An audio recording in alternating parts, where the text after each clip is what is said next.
Thank you. Thank you very much. It really is a great honor to be here. It's morning here on the West Coast of the United States, but it's a pleasure to be with you virtually, addressing this extremely important topic. I've enjoyed so many visits over the years at the invitation of my dear friends and colleagues, Dr. Mumtaz Ahmed and Dr. Zafar Ishaq Al-Ansari. May they rest in peace and may their memories be Yes, and we had you during one of the visits at IPS as well, and that's That's great. It's great. It's always a joy to be there. I wish I were there in person. Actually, exactly 23 years ago, it's the Seattle fog, very much like London fog. Exactly 23 years ago, I addressed almost the same topic, elements of governance in an Islamic polity, elements of governance in classical Islam. And this was at a conference at the Islamic Research Institute. At that time, which was after the collapse of the Soviet Union, before 9/11, but after the invention of the clash of civilizations. At that time, the US had transferred its Cold War mindset from the godless communists to the godly Muslims. So a lot of my teaching focused on countering Islamophobia with its fears of theocracy and authoritarianism. Governance are perfectly compatible with modern European models, governance for the common good, through consultation with the governed or their representatives, governance dedicated to protecting basic human rights, which are enshrined in law and guaranteed by a constitution. All of these, of course, are from the Quran and the Sunnah, the model established by the Prophet Muhammad, and extended as the ideal for the modern world. And all reflect values shared among all monotheists: the sanctity of life and family, religious freedom, human dignity, society that reflects the equality that all humans share in the eyes of the Creator. That has been central to my teaching for the past 3 decades. And it's what I talked about at the IRI back in the year 2000 and many times since. Over the years, many Americans have actually become accustomed to Islam and interacting with Muslims in their daily lives. Muslims are under 1% of the US population, but many are socially active and very prominent. The US has over 80 Muslims in local and state governments, 4 serving at the federal level, many, many more serving in federal agencies. Muslims headline a number of very important programs on the most important media platforms. There's still a great distance to go, of course. Racism, anti-Semitism, Islamophobia are all on the rise in some sectors, fanned by ideologues to advance their political agendas and by demagogues to advance their personal agendas. But the numbers do demonstrate that measurable progress on that front has been made. However, discussing governance today, we have to recognize that circumstances have changed significantly for both Pakistan and the US. Current conditions have brought forth other issues that are different from the similarities of our values and governmental ideals. We're both facing another set of challenges. Specifically, what do we do when our constitutional safeguards seem insufficient to protect against manipulation by those who are less interested in promoting the common good than in advancing their own political and economic agendas? The world knows that the US is struggling with this challenge, and many other countries are as well. But in my view, and this is what I want to go into, this is a challenge for which Islamic principles can provide guidance, perhaps even safeguards. What many of us seem to be facing is that law can be a double-edged sword. Laws can be used to protect people's rights, provided they're implemented efficiently, consistently, and without prejudice. But they can also be manipulated to advance specific agendas. For example, it is legal to initiate an impeachment or a vote of no confidence, and it's legal to allege criminal activity. But even when those challenges are devoid of merit, they can go forward, disrupting the democratic process and subverting the goals of representative governance. In other words, laws can actually be used to undermine people's rights, including their right to meaningful consultation, or in American parlance, the right to have their votes count. The case that's underway in the United States state of Georgia as we speak, for example, deals with efforts to interfere in the last election results. Attorneys are describing this as violating voters' rights, because voters have a right to have their votes counted and not dismissed through manipulation. So how do we protect ourselves from this kind of threat to democracy? What can we do moving forward to strengthen representative? An example, which I'm using as a teaching opportunity here. The former US president was impeached twice. Both times there was significant evidence to support the charges. But in both cases, he was able to muster sufficient votes in Congress, which is where impeachment proceedings take place, to avoid conviction.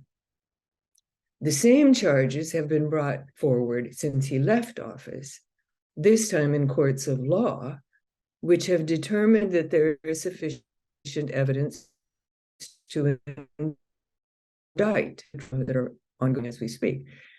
These indictments show the strength of the original charges.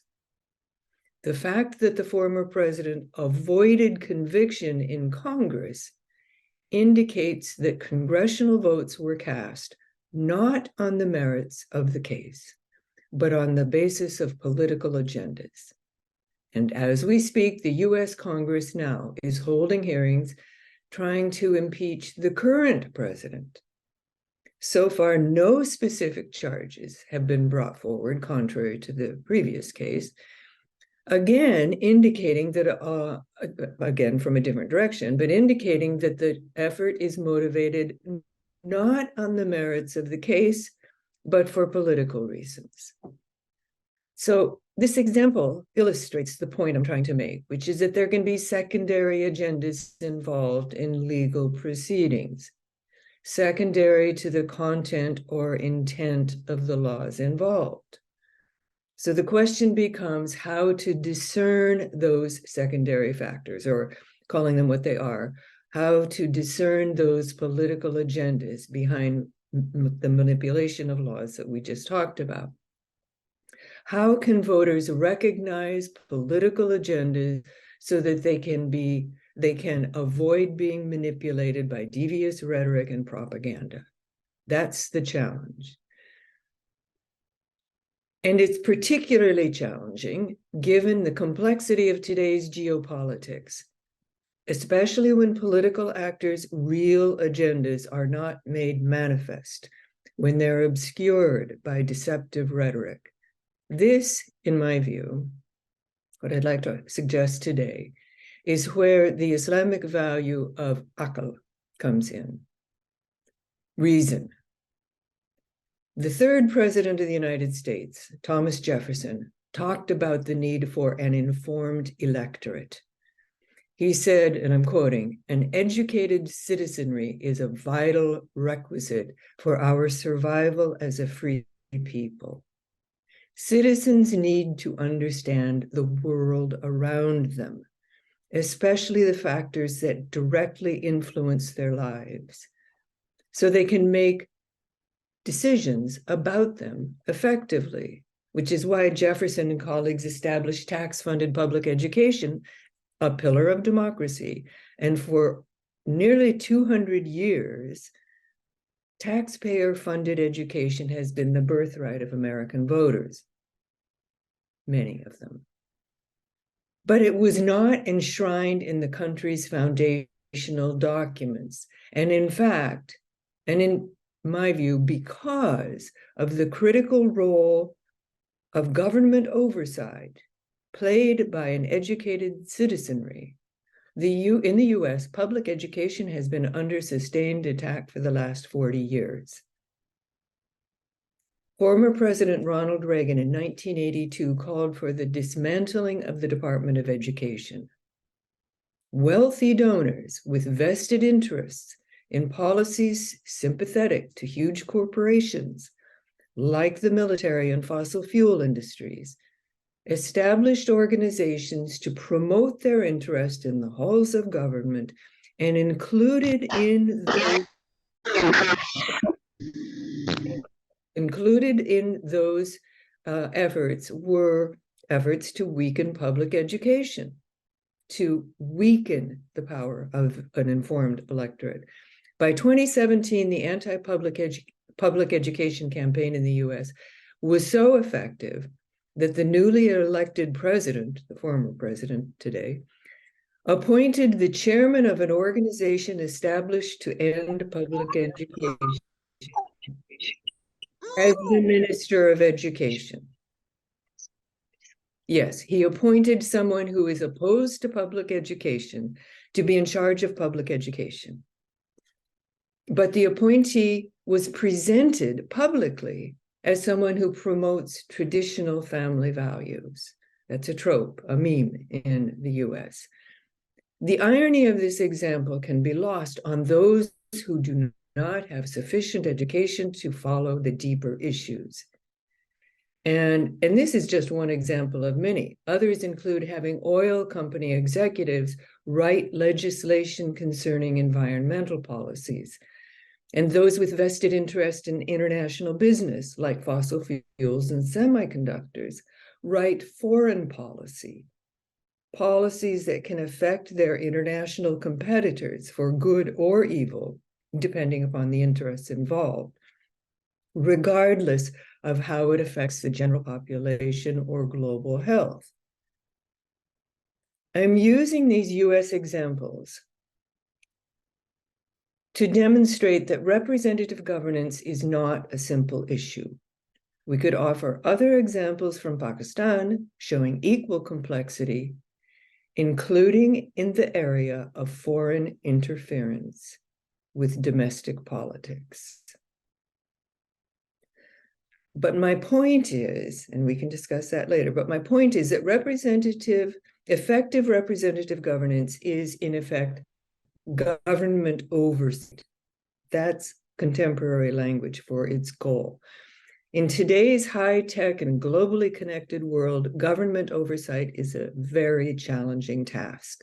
The world is far more complicated now than at the time constitutions were written, with systemic economic insecurity, increasingly violent climate events, pandemic disease, virtually nonstop war, international actors with exceedingly long global reach. We need an educated electorate more than ever.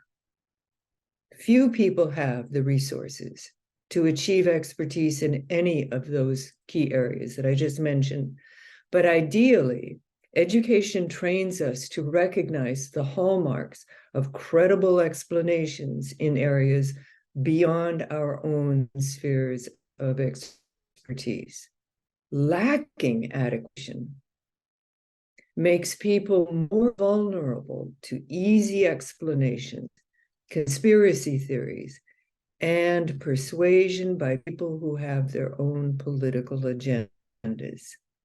But I'm here to suggest that Pakistan, as a country founded by Muslims, has the advantage in this regard. And now I am going to channel two of my mentors, and I will give a quiz at the end to see if you can name them. Some of you should recognize it. I'm sure you will. Some of my mentors. I suggest that the use of reason is a fundamental Islamic value. It's not a fundamental American value. It's a fundamental Islamic value, and one that in today's world did public education to assist in all levels of effort to create a just society. We know, of course, that major thinkers have been advocating education reform in over a century. But I'm not talking kind of education that's seen as flown words, as a way to preserve tradition. I'm talking about education, foundational Islamic value. In Islamic tradition, education is a part of the common good. The common good, maslaha, of course, and I just tipped my hat about my two mentors.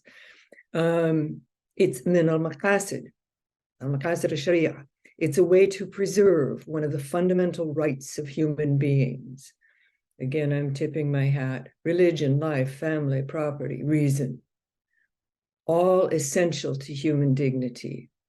Aql is among the necessities of life, the darurat. We know this from the Quran, which points repeatedly to signs for those who understand, asks over and over, do you not understand? In other words, we should try to understand. We must look at the signs, the ayat, for evidence. We need to use our reason to understand. The Quran calls itself a book of knowledge, a guide and a mercy. It is preserved in the hearts of those who have been given knowledge, the Quran tells us. Even the Prophet is commanded to pray for increased knowledge. Using reason is therefore a divine command. In Surah At-Tawbah, people are told that not everyone must march forth. Just a few, it says, leaving the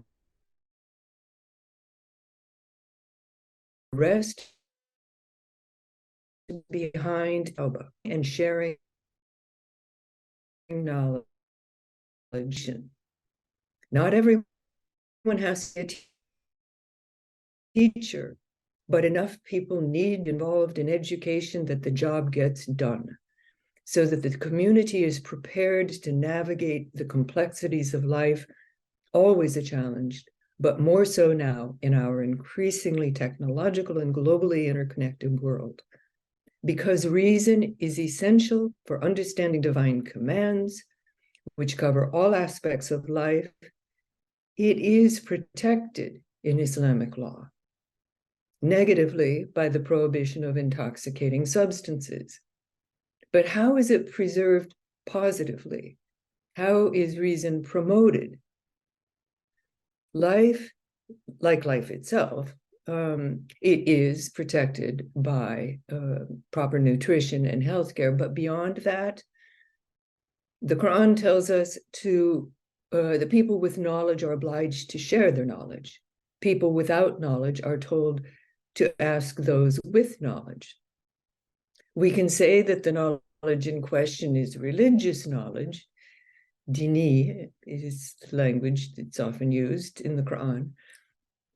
But we need to break down the modern and artificial distinction between religious and secular knowledge. Since divine commands pertain to all aspects of life, we must study both divine revelation, tradition, and law, and the world to which they are meant to apply. If we don't understand a particular scientific or political development, for example, how can we determine whether or not it's repugnant to Islam? How can we determine if it will indeed promote maslahah? And we also need to break down the artificial distinction between Islamic and Western knowledge.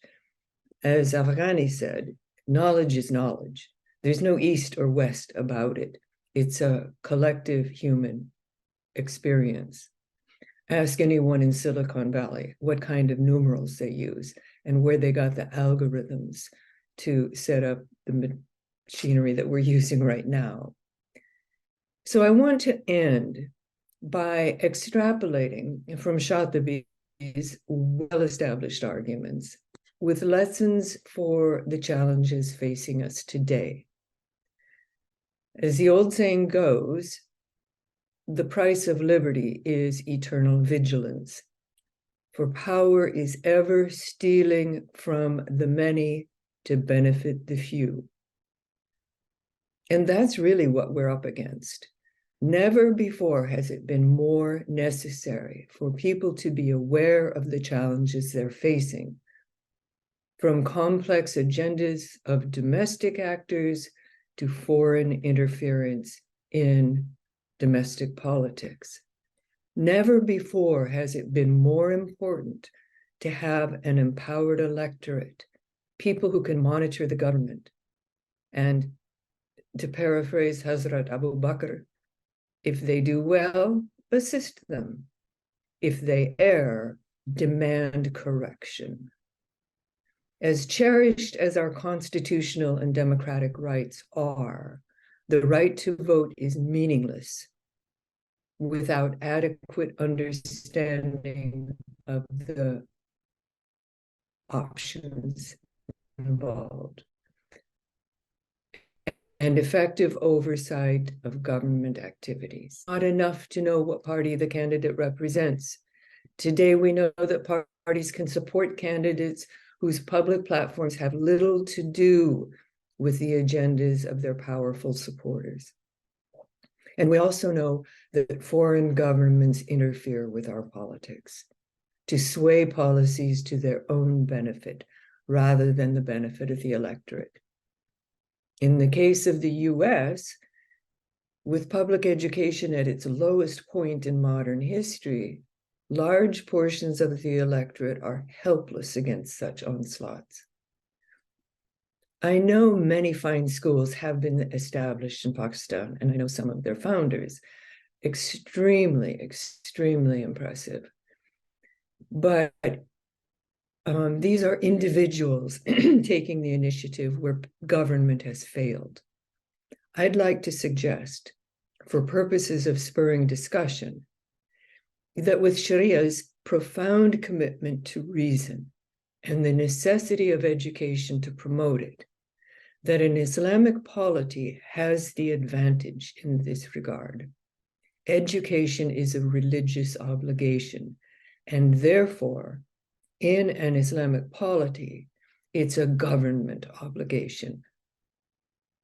The subtitle of this conference is Lessons for the Next 50 Years. To help citizens play their assigned roles in government oversight, to keep government on task, governing for the common good, not for the interests of the few, and really to unleash the extraordinary potential within the Islamic Republic. Let us commit to demanding government support for the best education possible for all citizens.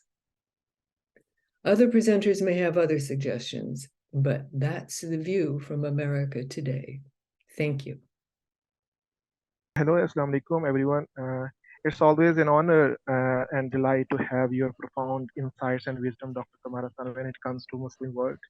And my question is to Dr. Tamara Sonn is, how can international actors, including Western democracies, engage with Muslim majority countries to support or promote democratic values without being perceived or as imposing their own system or values? Thank you. Thank you. And that's a very good question. We do know that federal agencies such as USAID have worked at various levels for many, many years, attempting to support civil society in a number of ways, including through education, at various educational programs. But I think at that level, there's a lack of systemic approaches. There's the approach is not systemic. It's piecemeal. It's hit or miss. I don't mean to denigrate the efforts of some of my former students. Some of my Pakistani students have been involved in these efforts and worked very, very hard and done very, very good work in local areas. And actually, I won't get into naming names, but some really brilliant work has been done by Pakistani students who I've had the privilege to interact with.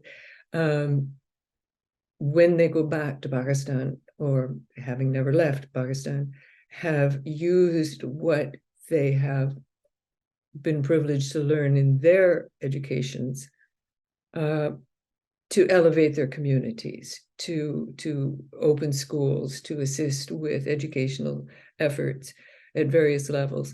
But really what I'm talking about is the need for systemic support for education. And by that I mean at the federal level, in the Islamic polity itself. We know that marches and filling the street and demanding this or that various issue tends to be focused on individuals. I support this candidate, or I'm opposed to that candidate, or demanding certain political issues, votes on this or that.